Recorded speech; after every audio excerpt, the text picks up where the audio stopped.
If compared with 50 years ago, life for people like you in America is getting worse or better, 75% of Donald Trump voters said worse, while only 13% said better. The other Republican candidates also tended to see life getting worse for them, though not near the levels of Trump supporters, while those leaning toward the Democrats were more likely to see their situation getting better in the last half century, with 53% of Clinton voters saying things got better and 22% saying worse. Mike Barnicle, that says a lot. This is the crux of the conversation here on Morning Joe. The working class voter that flocks to Trump's rallies that you see at any Trump rally, that feel like they've been left behind by globalization, feel like they've been left behind by trade agreements. And that their kids are not going to do as well as them. Here's the explanation for that number, okay? This is between 1979 and 2005, the average real hourly wage for those with a degree went up 22%, and for those with advanced degrees, 28%. Average wages for those with only some college went up 3%. And actually fell 2% for those with a high school diploma. For high school dropouts, declined a stunning 18%. There's been wage stagnation in this country for people who work paycheck to paycheck, week to week. Wage stagnation has gone on for nearly 20 years in this country. It's not just wage stagnation. It's also the fact that people haven't set aside enough for their retirements. So the safety net isn't there. They're worried about the possibility they could lose jobs, or the reality, given not so much, it's blamed on trade. It's really about technological innovation and productivity gains, which are displacing jobs. So you add all this up, plus you add up the cultural changes in the United States and the rest. You've got an alarming number of people who feel that the society, the economy isn't working for them, and the future is not going to be better than the present, which is exactly the opposite of the American dream.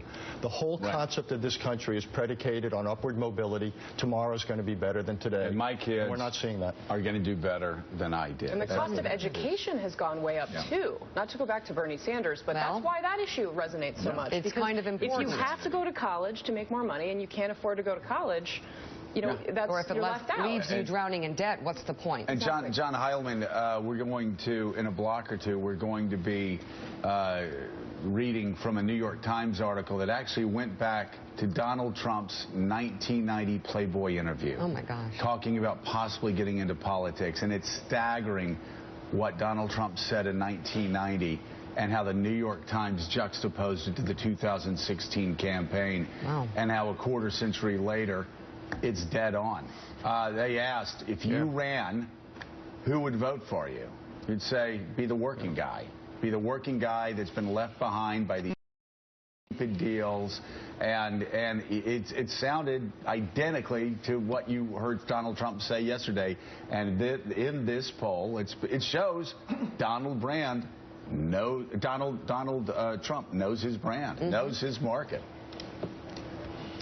Yeah, you know, we were talking with his son, with Donald Jr.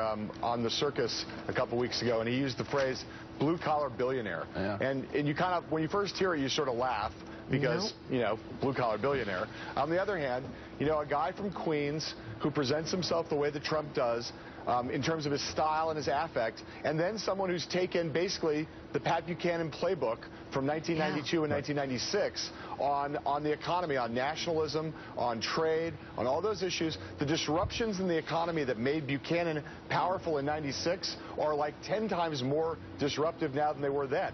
So it's not surprising in some ways that that message has found purchase. But you know what's so fascinating is, and I'm looking for the article right now, we'll talk about it in a minute or two, but Mike Barnicle, it's fascinating. We talk about Buchanan's message in 92 and 96, Perot's message in 92. This is what Donald Trump was saying before that. This is what Trump was saying in 1990. And that's what's so startling about how his words from 1990 in this interview line up with what he's saying. Yeah, and we'll read excerpts from the 1990 interview with Playboy magazine, and they are startlingly similar in many, many respects. But the big disruptor between Pat Buchanan's campaigns in 92 and 96 and Trump's campaign this year is the underplaying by the media, by people like us, of what happened to so many average American families in the fall and winter of 2008 and 2009 when they lost their retirement savings. When they lost it. You lose your job at 50 or 55 years of age in this country now, it ain't coming back. Also, the percentage of Americans working has never bounced back to where it was then. What we're beginning to see in this country really for the first time is class. The concept of this country was the idea that you were not defined or limited by class. And what I think Sanders and Trump are both tapping into is the sense that we're now limited.